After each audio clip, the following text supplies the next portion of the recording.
Okay, I'm excited to introduce our final presenter of the summit, Dr. Erin Kinney. Dr. Kinney is a senior research scientist at the Houston Advanced Research Center, excuse me, where she and her team recently completed a study on data centers here in Texas. Today, she'll be sharing the results of that work and giving us an overview of a very timely topic: what data centers are, and how much water they could potentially use. Please join me in welcoming Dr. Kinney to the stage.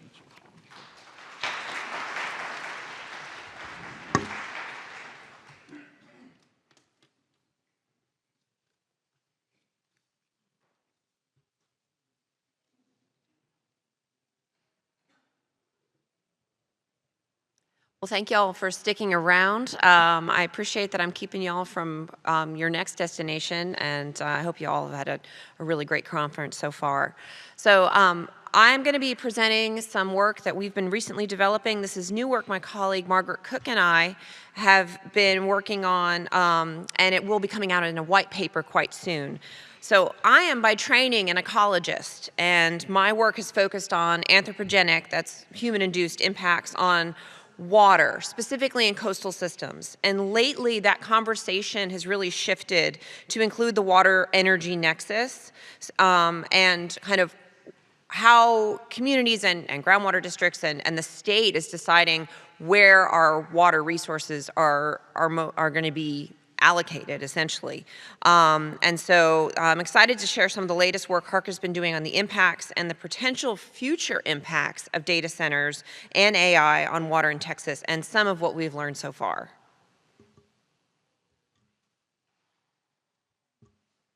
Why is this not advancing?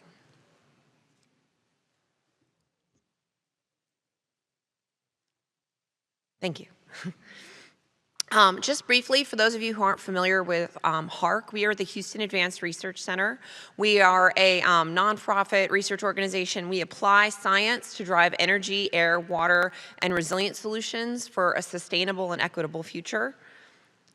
And I've been a researcher there and part of the water team for about 12 years now.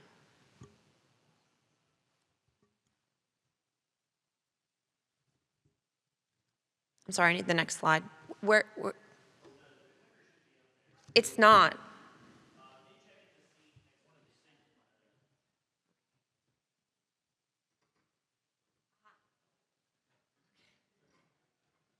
Thought I was going crazy. So data centers, I'm sure most of you are probably peripherally aware of them, but they are physical facilities that house computing infrastructure. And this includes servers, storage devices, and computational and networking equipment to store and manage digital operations and data. And a data center's energy and water needs can be quite substantial. A large hyperscale data center can consume the same energy as about 80,000 US households. And for anyone who's done a Google search recently, you can see you can't escape AI and additional processing of data. And so a recent study that was published, I believe, by the Wall Street Journal found that for a 100-word email, ChatGPT-3 required about 3 tablespoons of water. For that same 100-word email, ChatGPT requires more than a bottle, more than 16 ounces of water. So just imagine how many of us are using AI inadvertently, and then add to that the computing power of AI in certain applications, and you can see that the demand is growing furiously, and so that's really going to impact, I think, everyone in this country as to where these data centers are going to go. So what we've been doing at HARC is we've really been trying to dig into the available data and find out where these data centers are and hopefully where they're going to go. So as of April 2025, Texas had about 407 facilities. And this was according to a data set that we found that was published by Baxtel, but there is no, to our knowledge, statewide publicly available data set of where these data centers are. So the largest concentration of these is 190 in the Dallas-Fort Worth area. That's the third largest market in the U.S. But then it's also spread out across Texas. So about 39 in Houston, 54 in San Antonio, 47 in Austin, 49 in West Texas, and then 70 more sites under construction and more in planning and development. So to figure out why Texas is likely a hotbed of this, it really helps to look at the underlying infrastructure. So this is a map published by NREL. This is data center infrastructure in the US as of 2025. And the red, orange, and yellow are transmission lines, and the white lines are fiber. So in terms of siting decisions, especially in Texas, first and foremost is going to be, the land lease and the power price, and then also the proximity to fiber. And Texas has a pretty good fiber network, and so we are a prime candidate for the development of these data centers. Other considerations include floodplain and other building limitations, and of the ability to source water if it's needed on the site. And that's essentially what I'm getting to right now. Also, they really want to consider the proximity to their labor source, and then paradoxically, the distance from residential and other permitting considerations. So they're looking to kind of be on the fringes of some of these areas where they would have a labor force, where they're less constrained in permitting. So ERCOT is already planning for an increase in data centers. This map is showing projected energy uses. The blue is kind of the base energy demand, the dark blue, excuse me. And then that lighter blue bar that's increasing over time, over the next 5 years, that is energy demand from data centers. That's not including other industrial uses, hydrogen, oil and gas, or even crypto. So by 2030, ERCOT expects data center growth to increase by tenfold.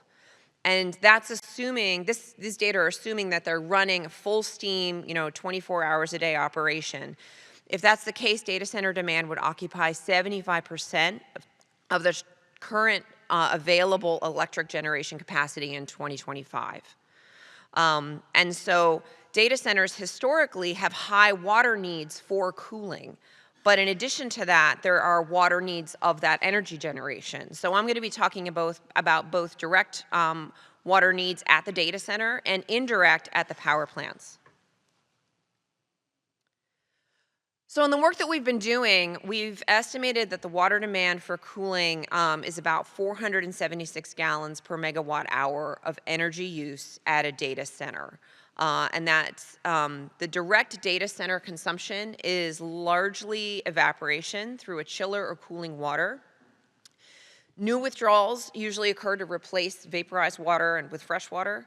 And any sort of wastewater, from our understanding, is largely blowdown. So water removed from the cooling supply to prevent excessive concentration of dissolved solids. And then the indirect water use is at the power plant generation location for their own cooling. What we were really finding is that water use is going to be very dependent on the site itself. And so some of the factors influencing the water use at a particular data center will include the cooling type, which I'm going to go into in much more detail in just a moment. There are 4 types that are here on the right. Cold plate cooling, dry cooling, single phase cooling, and then 2-phase cooling. And then in addition to how they're cooling, there's the question of how big is the data center, and also the type of data center. So how much are they running at what capacity? Are their servers being required to do? The computing equipment can also have an impact, and how many times the water is cycled and any wastewater that is produced could have a major impact. And these are all things that are not really readily available. But these are the kinds of questions that folks who are going to be living next to a data center don't even know to ask. So we're going through and figuring out what the kind of variables are so that folks maybe will be a little bit more informed with the potential impacts of these data centers in their regions.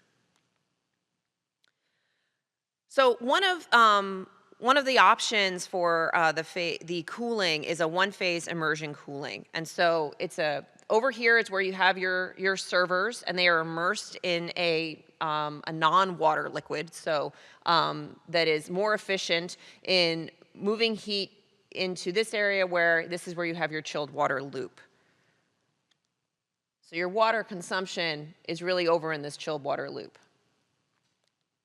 In two-phase cooling, this liquid here actually evaporates, and so this is actually the most, they would call it energy efficient form of cooling. And again, that primary water consumption is over here. Is this water chiller unit that's being used to cool this off and create this phase change that is offering the cooling to the equipment. So as I said, that was the most, this is the most energy efficient, but all of these servers are completely immersed in this liquid. So there are two drawbacks to that. One, the liquid is very expensive. And two, you need specialized staff who can go in and maintain this system. And if they need to go in there and repair anything, they need to drain the liquid, put it somewhere, presumably put it back, I don't know, if not, dispose of it. So there are a lot of other questions there regarding the technology here. But this does offer less wear and tear on the equipment, and it can be painted as the more energy efficient option, very often without talking about water, though. This is another option. This is direct or cold plate cooling, and in this, the water is here, and only specific components of the servers are cooled, and then that heat is removed in that way. So there is a bit more of a potential for contamination of that wastewater in this system, but there are a lot of ways that this could be modified, and sometimes this is also offered as a retrofit. So again, more questions to ask of that particular data center of how they're going to be doing their cooling. And then finally, air cooling or dry cooling is really the oldest and most classic form that we think of for cooling servers. We think of those big air-conditioned rooms in buildings that were kept super cold so that the air would cool down those servers. They've become more efficient. They now have a hot aisle and a cold aisle to try and maximize that flow efficiency. But this one is actually the least water intensive. And I'll get into kind of, even though it has the highest energy consumption, and I'll get into some of the particulars of that in just a moment.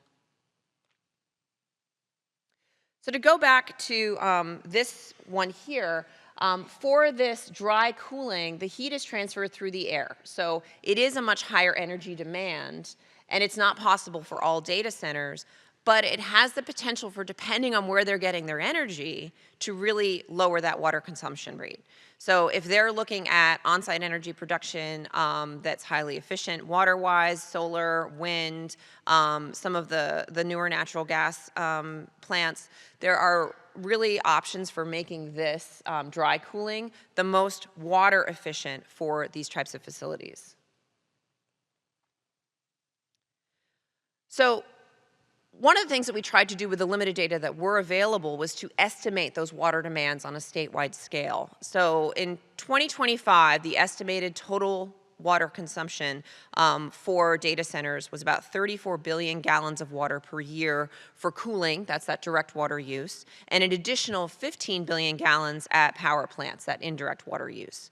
So that makes up about 0.8% of the 2020 estimated annual water demand that's in the 2022 State Water Plan. So that's a statewide impact. The local impacts are going to be much, much larger. So really, I think that this is, no pun intended, diluting the problem by looking at it at a statewide scale when those community level impacts could be really significant. Now, by 2030, data centers could account for almost 6% of the 2030 estimated annual water demand, according to that 2022 State Water Plan. And 50% of the 804 billion gallons of demand for steam and electric manufacturing sectors. So that overall piece of the pie that data centers would demand would go up very, very significantly. So those local impacts would still continue to be the most, what people would see the most impact of, but we'd be looking at something that's really registering more at a statewide scale. So what this early study has really shown us is that there are significant challenges in estimating water demands from data centers. There's a lot of data uncertainty. There's a lack of transparency from the data centers themselves. And then there's also the fact that a lot of folks just don't know which questions to ask. There are very few published studies available. We're basing our estimates on ERCOT estimates and a national study. But beyond that, there really isn't that much available right now.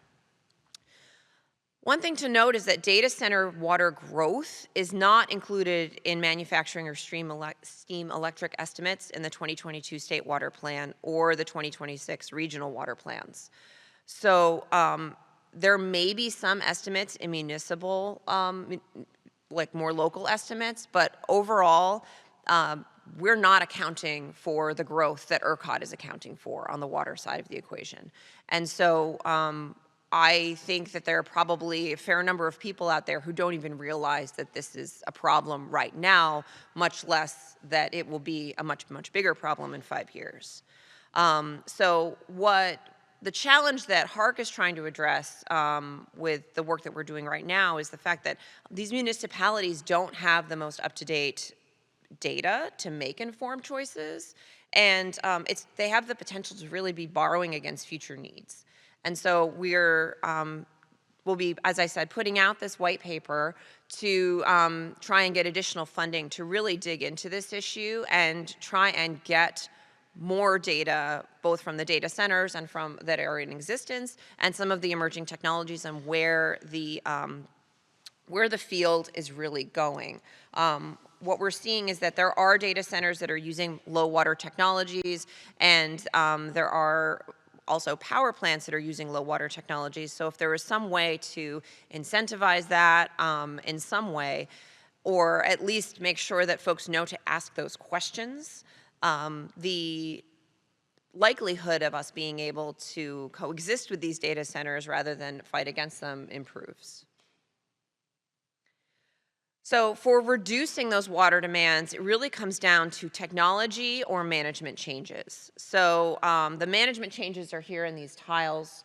We're looking at things like I was mentioning of water lean energy. So water energy technologies like solar, wind, and the newer natural gas turbines that are using less water.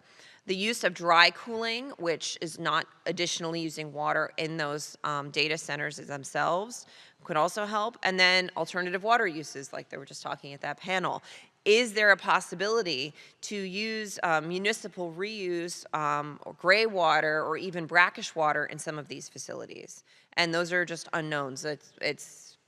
We don't know yet whether that's happening. And then the other big question is scheduling. So how many hours of a day are these data centers going to be running?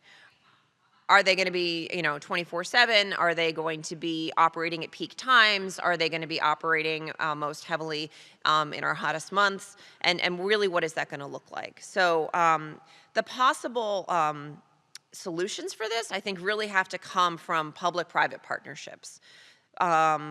Incentives, as I mentioned, for water lean strategies, some water saving ordinances, and also looking to the energy sector regarding large demands. How do they manage large demand users, like fees and additional studies, impact studies that are required.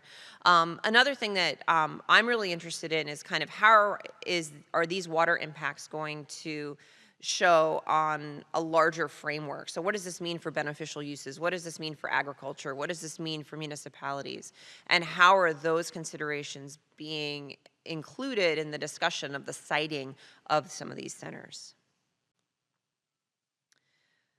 So the take home on this is that we don't know enough yet. But without proactive planning and an integrated policy framework for data centers, their unchecked expansion could really strain Texas's infrastructure and jeopardize progress towards reliable, sustainable, and resilient energy and water systems. And I think that this is a perfect example of how those things are linked. So when that white paper is published, it will be on our website at harcresearch.org, and I'd be happy to answer any questions right now. Okay, any questions for Dr. Kinney?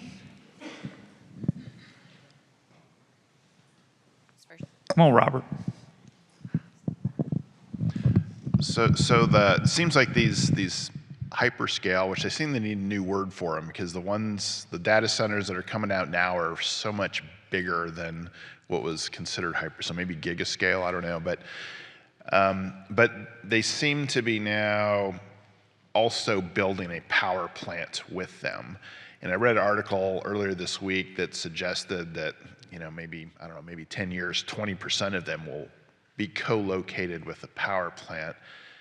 And you talked about power, but that's like another kind of issue. So like there's one in San Marcos, they're gonna build a power plant, it's a 1.2 gigawatt data center, gonna build a power plant, gas turbine.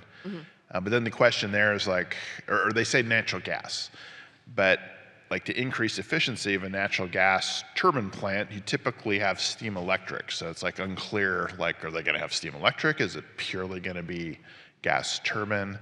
There's an 11 gigawatt data center proposed at Texas Tech in Lubbock. They're gonna use an array of power, including building a nuclear power plant. And I'm not a power expert, but I think anytime you use nuclear, it means there's steam involved. So, any comments on there's this overall general need for increased power, but they're also going to build power plants, I think, more and more. Exactly. And you just touched on it. We just don't know. And so the question is, how much transparency are we going to require from these folks before they break ground? And when are we going to include them in our planning process? Because right now we're not planning for them. We are reacting. So how can we shift that to a more proactive stance on this? And if they're not generating their own power, or if they are generating their own power, are we getting answers to where they're getting their water, how they're regulating that, and what those numbers are really going to look like? Thanks very much for, is this on? Yes. Thank you very much. Interesting presentation. More of a comment than a question, and you may already know this, but if you're looking for some collaborative efforts, I think the BEG is also doing some work, so I see your head shaking, you're aware of that.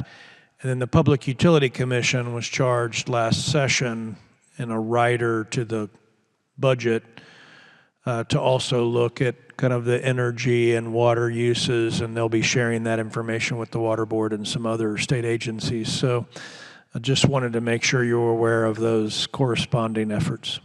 Yes, thank you.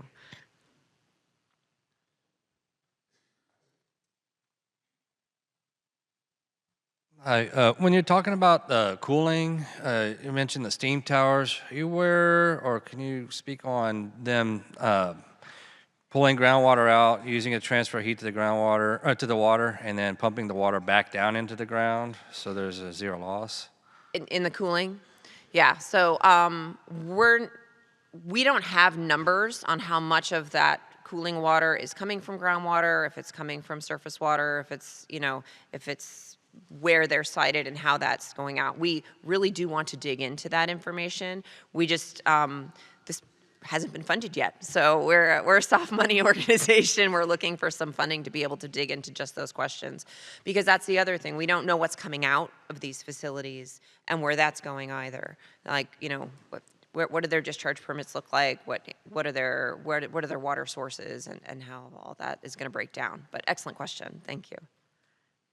Is there a significant cost difference in the construction of the 4 different main types of cooling that they may be considering instead of water savings? Like one may have more water savings, but it's a lot more expensive up front.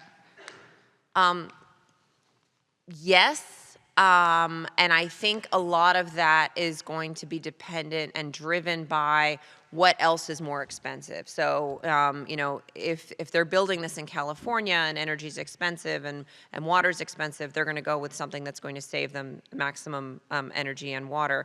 Here in Texas, that's what they're, you know, that's where we were trying to find the balance of, are they going to be driven by technology that's going to preserve their servers, which would be that two-phase cooling, which is more water intensive, or are they going to be listening to some of the water concerns or concerned about water availability and wherever they're being cited, and go for something that's more water saving that maybe could be changed in the future, like the air cooled. And so I don't have the actual numbers on those because it's going to depend on the size of the facility and how much it's running. It's also going to depend on the type of server that they're using and how delicate those parts are. With that one advantage of the one that's completely submerged is that there's significantly less wear and tear on the actual servers themselves. And so it's still a question of kind of what does that look like in practice, and what does that look like in practice for Texas? You know, what is our market going to bear in terms of these different technologies? And we just don't know yet. Anyone else? Well, help me thank Dr. Kinney. Oh, One more. go ahead. Sorry, for holding everyone up. We have been looking into doing a small study, and we've come across a lot of the data challenges you have. One of the things I've seen, and I want to ask you about, is I've seen some data centers, they'll say that over 80% of the water is more used is needed for indirect, for the power generation as opposed to the cooling, and then your study has these smaller numbers. And to me, it just, there's a lot of variability in the type of data center. So like some kinds just require that much more cooling water as opposed to others, or it's just that variable? It is that variable, and also you have to remember that these were published studies that were nationwide. So these could have been in markets where water was much more plentiful and cheaper, and so they were going for a higher water usage, and we're just trying to kind of get at, like, okay, well, what does that mean here when you're talking about these larger and larger facilities who may or may not be generating their own power? Like, what do those numbers actually look like? And so that's what we're hoping to be able to investigate. Okay, thank you. Okay, anyone else? You can tell how important this is by the number of people asking questions. Thank you, Dr. Kinney. Appreciate you. Thank you.